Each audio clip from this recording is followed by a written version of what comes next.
very happy that as long as I personally support you guys, I can give you this, right? And what you do is you give me your business card, right? And I'll give you this. And this is, you know, an eval version of that, so you can do the scans if you want. So what I want, right, is the first thing I wanted to do was to handle, what's it called? I want to be able to handle large amounts of findings. So again, like, what is the typical story? The typical story is that you do an assessment and you have 15,000 findings, right? Or you have 20,000, right? So the first problem I solved was, how can I handle 50,000 findings? And what was great was that when I solved that, I realized that I can handle 500,000 findings, which was great because I found this interesting idea or concept there, where before, like, all the engineering was trying to, like, create ways to reduce noise, create ways to reduce trace. I then went back and just turned up the volume, right, and created traces like everywhere, because I could then filter them. And what I found very interesting on this is that what I'm doing now here, you guys can do for all sorts of other things, because what I'm actually giving you is an API to write findings in this way and to convert things from and into this particular format. So one of the interesting consequences of Ounce releasing this is Ounce just released, right, an open sourced findings descriptor language, which is, I don't think there's a lot of them out there, and one that is at least kind of as robust has this one. So this is a great way to communicate. This is a great way to send information to developers, and great way to, like, even OWASP, right? Even if we don't use this, we should have a common language to describe vulnerabilities. We should have a common way that every tool can report to, and we can cross-check the whole thing. So this is how it works, right?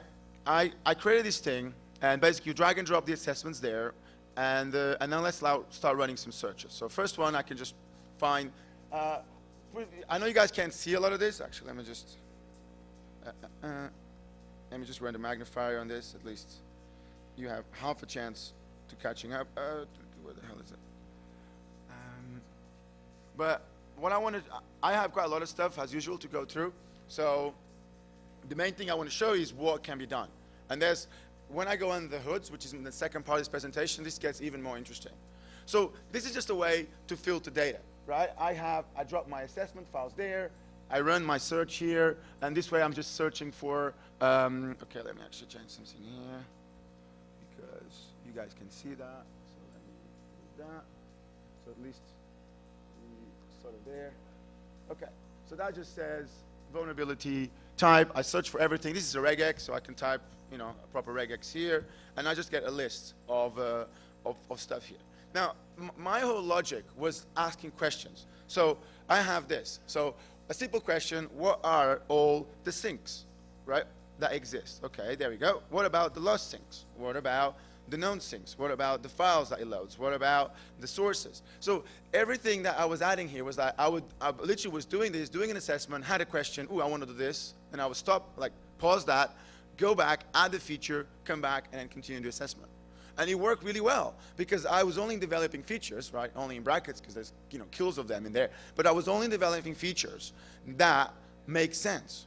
So what I found interesting is that, you know, instead of having a committee somewhere thinking about, oh, assessment filtering, how should we do this, right? And asking somebody, going, okay, what do you think, right? You want assessment filtering. And then they taking down the spec, and then they programming it, and then they QA it, and then they go back to the other guy, says, this is what you want?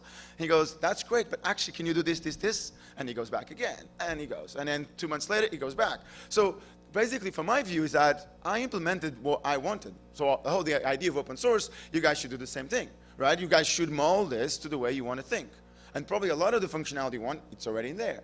So a lot of these things, it's all about gaining you 5 seconds. Like, in my view, if I'm using a tool and the tool makes me move my mouse over there, right, to do something, and then there, and I have to do that 5 times, and it costs me 5 seconds every time, I'm losing a minute every time I do that.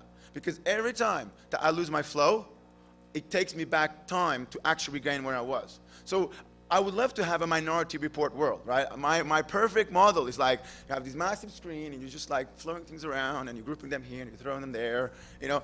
But that's how you think, right? That's how your brain works. Your brain works by making connections. So the tool's job should be to give you all these kind of pointers, and you can go, oh, follow that, follow that, follow that, and then give me the results. Yeah, that's good. Follow that, cool. And then, okay, I got one, throw it over there, and you keep going.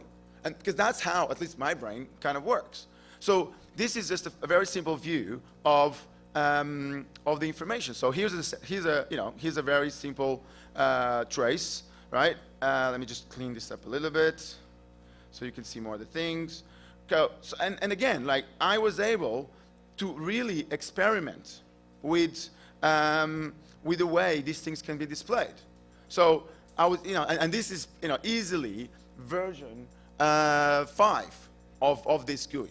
So my rule of thumb is that if I can go to an engagement and not have to add any feature, I sort of got a mature control, right? And it takes like 3 or 4 engagements for that to happen, right? Where you're not really adding anything substantial to it. So here is one of my favorite features, and is one of the things that I really started to play with, and I'm really interested, which is visualization of findings. So the Owasp technology and the Fortify and Armorize, or whoever's doing source code analysis today, and Microsoft and IBM, you joined the party, so it's quite interesting, right? Market at the moment, and HP, some stuff, whatever. It's like you need to follow tainted data. The whole point is I have a source, I have a sink, right? Something happens here, and there's something that I shouldn't be arriving to, and the job of the tool is to follow the data. That's its job. Right? The job of the tool is I grab the building, I mark all the entries, I mark all my assets, I run the tool, and the tool finds me the paths. That's its job, right? And it's great because I don't want to do that. So my job is to find all the entry points. My job is to find the patterns. My job is to find the crazy, reality altering functions like reflection, which means like the hyperdrives or hyperjumps. Right? So you're coming in here, and then there's like Ajax, and go, hey, look, I can grab a value from a string and jump you over there. Oh, that's cool. So now my data now is over there. Then you go here, and I'm going to call a web services. Oh, cool. So now my data is now over here, right? And then this web service is going to call a database, and now my data is over there. So I view as my job to glue these two together, so I can have a big picture. So I can grab all the different components, glue them together, and have a very big understanding of what the app is supposed to do. So here was one of the questions I had when I was, performing this assessment. So I'm going to do a sync.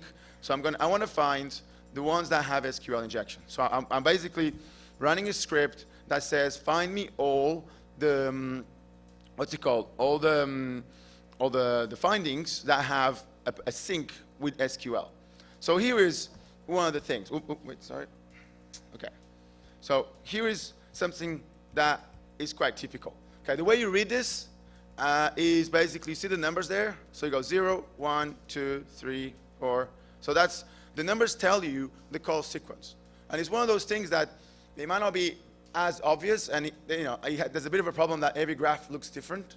So, sorry I didn't have the time to make these all consistent, but it really works because, again, that's how you want to read it. You want to read in sequence, right? It's all good that you can make all these great, trees or whatever, which is, it's good, but when you're doing a lot of assessments, I like to see in sequence. But even more importantly, the big questions here, right, is what are the patterns? Like, why do I have to, right, read every single one of these traces to see what they do? Right? Why do I have to consume, mental power to go through all this? So the first things I start saying is like, actually, I can clean this up a little bit because maybe